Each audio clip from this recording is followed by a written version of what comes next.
Labour leaders split from federal union over shutdown demand. The American Federation of Government Employees AFT recently endorsed a Republican-backed funding bill, heightening the pressure on Democratic lawmakers to end the protracted government shutdown.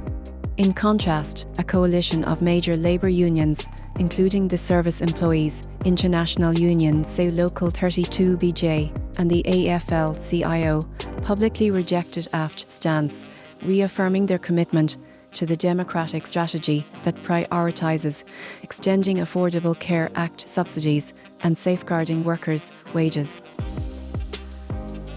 Jane Contras, Executive Vice President of SAO Local 32BJ, acknowledged the hardships federal employees face, but argued that AFT's approach creates a false dilemma, forcing a trade-off between healthcare affordability and returning workers to their jobs.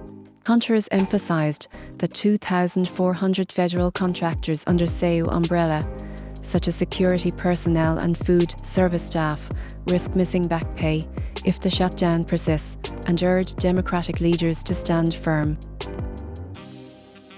Labour scholars like UC Santa Barbara Professor Nelson Lichtenstein noted that while federal unions are influential, they are not the dominant force in the broader labour movement. AFL-CIO President Liz Schuller criticised President Donald Trump for exploiting the shutdown to pit workers against each other, calling for immediate funding, a healthcare fix, and a people-first agenda.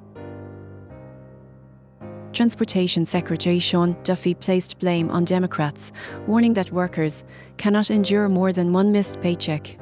The National Education Association and United Steelworkers echoed calls for a solution that secures both essential government services and affordable health coverage.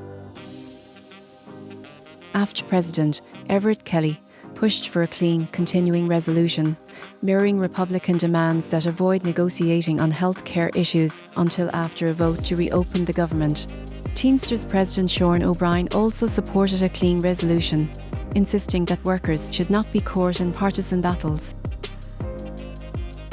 President Trump, meanwhile, urged Senate Republicans to eliminate the filibuster dubbed the nuclear option to pass the funding bill swiftly. As the shutdown enters its 30th day, the Senate remains deadlocked, with Democrats repeatedly rejecting the Republican proposal, leaving the nation's federal workforce and millions of Americans awaiting a resolution.